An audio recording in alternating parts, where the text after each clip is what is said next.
Hannah shuffles through some reports about the situation in Malifaux City. There's been a lot of activity, and it's hard to get a handle on what's going on, but she starts to make some sense of it. After a while, she stands up and heads to Von Schill's office. As she walks inside, he stands up and clears his throat. What are the scouts telling us? Tons of activity in the city. The Burning Man is distracting the guild, so lots of unsavory types seem to be moving around the quarantine zone in the slums freely. I haven't seen this much chaos since the resettlement. Von Schill puffs his cigar and grunts. I guess Marlowe's in over his head. Maybe he should have asked me nicer to come and run his guard.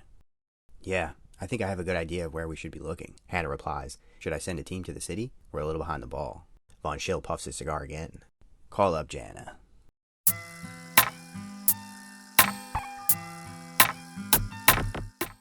This again? Why are we always wandering around the slums getting shot at? It's a rainy night in an isolated part of the slums, and Sebastian pulls a flesh construct up out of another sewer grate. McMorning looks around nervously. Those green creatures. Such small hands. Do you think they have small hands because they are small? Sebastian replies. McMorning just stares off into the distance and doesn't respond. Once Jib is up in the street, the three of them make their way through the slums, and it's dead silent other than the sound of the rain falling. This time there's no head to guide them, but McMorning seems to know where he's going. Well, mostly. After a long while walking, Sebastian gets bored. Boss, how much further? This bag is heavy. Further? Oh yes, the safe house. We passed it a minute ago. Sebastian looks up at him confused, as McMorning looks around and then brushes some leaves aside and peeks behind a broken down building. Not a gremlin in sight. That's suspicious. Sebastian scratches his head in confusion and then watches as McMorning doubles back. He follows the man as he enters a large building that looks like it was once a fairly impressive sight. Inside, they find what looks like it used to be a store. Discarded weapons, armor, and ammo are strewn about. See if you can find a secret door or something, McMorning orders.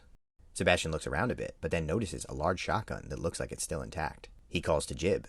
Maybe you should be armed in case any more gremlins show up. The construct approaches him, and Sebastian holds out the gun. Jib lifts his arms to take it, but when Sebastian lets go, it merely drops to the ground with a thud. Sebastian looks at the stumps where Jib's hand should be, and shrugs. Will you stop playing around and help me look? McMorning shouts angrily. Sebastian walks around behind the counter and examines the walls. They search in silence, and all they could hear is the patter of the rain on the roof, and the thudding footsteps of the flesh construct. Suddenly, the footsteps get louder, and Sebastian looks up, as the construct stops in front of him. He quickly scurries around the monster, and beckons him forward. He hears several thuds as the construct does what he's told, prompting Sebastian to run back to his original position. Come here. Followed by several more thuds. He runs back around the monster, and just as he's about to call him forward again, McMorning screams. What did I tell you, you dim-witted imbecile? We aren't here to play ring around the rosy with Jib. Sebastian shoots back. I found it. What? McMorning asks. Right here. The ground sounds different. Sebastian stomps his feet and then moves and stomps them again, but this time the sound is much quieter. Must be underneath us. They pull a tattered old carpet aside and find a hidden trapdoor. As McMorning goes to tell Sebastian that he knew it was there the whole time, a shadow moves unnaturally across the far wall.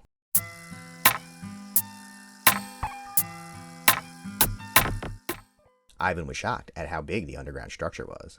After heading down the trapdoor, he found a long, wide hallway, and at the end was a huge door. It looked like a vault. It took him some time, but he had managed to get it open, and inside was disappointment. The room he now found himself in might have once held treasures beyond compare, but now he was staring at emptiness. There were a few overturned shelves and a desk, and the only thing of any interest was a metal box sitting on top of the desk. Well, X marks the spot, I guess. Ivan puts his cane down and examines the box. It was fairly heavy and made out of some sort of dull metal. On its top was a strange symbol, and Ivan makes a mental note of it before he tries to open the box. It's no use. It seems to be locked somehow. Just as he starts to try to figure out a way to open it, Mr. Mordrake slides into the room and reattaches himself as Ivan's shadow. Well, that's terrible timing. I guess I should have booby-trapped the entrance like Miss Havenhand had suggested. He quickly grabs the box and his cane and heads towards the exit.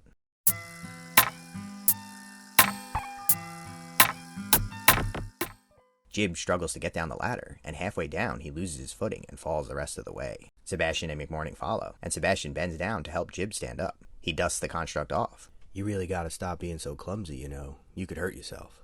He turns around and takes several steps down the hallway, before he sees McMorning standing still and staring at a man in a dapper suit. Evening, gentlemen, and, whatever you are. If you'll excuse me, I was just leaving. The man takes a step forward, and McMorning pulls a scalpel from his sleeve. Not with that box you aren't. Ivan looks over him carefully. The hard way, then. Ah, well.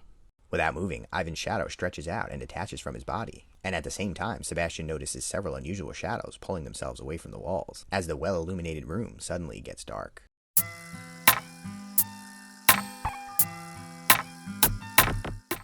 The end of Ivan's cane glows, and he shoots a blast of energy, but the strange man in front of him proves to be more agile than he looks. He tries to use his minions to corral the intruders to one side of the hallway, so he can get the opportunity to get around them and escape. The shadows close in on their adversary, and the madman swipes at them with his knife. Ivan starts circling around them, keeping his eye on the large creature, as it and the squat man try to fend off the shadows attacking them. Just as he gets to the point where he thinks he can make a break for it, he hears the madman call out, "Sebastian, the bag, you idiot!" As he starts to run, he hears a low, raspy bark behind him, as 3 mutilated dogs pop out of the sack, and 2 run directly towards him. He sprints towards the ladder, and shoots a blast of energy over his shoulder as one of the dogs falls. Just as he starts climbing, the other dog leaps for him, grabbing onto the box and pulling, and it almost wrenches it from Ivan's hand. He struggles to hang on, but when he looks up, he sees the hulking construct closing in. Ivan decides to cut his losses, and he lets go of the box and scurries up the ladder.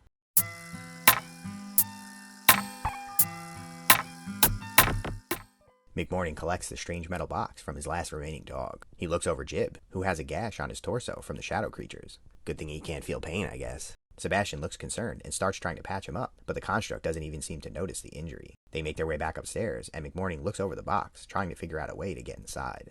Meanwhile, Sebastian goes and digs through some of the discarded pieces of armor. We needs to get you some more protection, so you don't get all torn up again next time. Soon, McMorning gets frustrated and approaches Sebastian. Let's get out of here. We'll figure this box out later. Sebastian doesn't respond. Instead, he picks up an armored vest and holds it up against the construct. Nah, this one's too small too.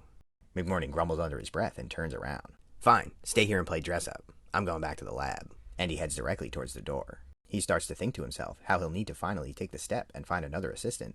After all, Sebastian has never done anything for him anyway. He takes 2 steps out the door into the night, before he looks up and is shocked to see several ranks of armed and armored people facing him. He jumps in surprise and grabs a scalpel, throwing it at the nearest target and hitting him in the neck. He jumps back towards the door as a thunder of gunshots ring out into the night.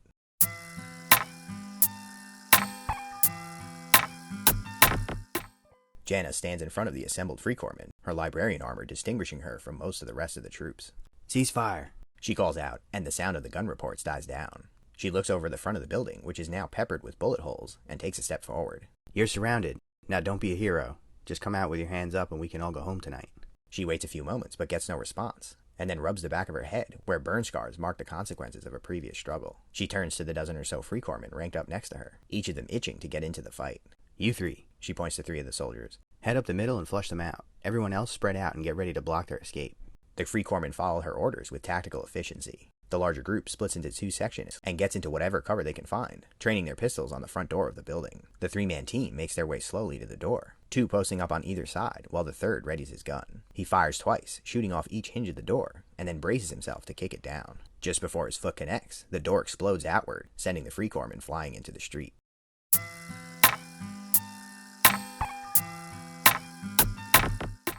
McMorning looks at the shotgun in his hands and smiles. "Just like old times, eh?"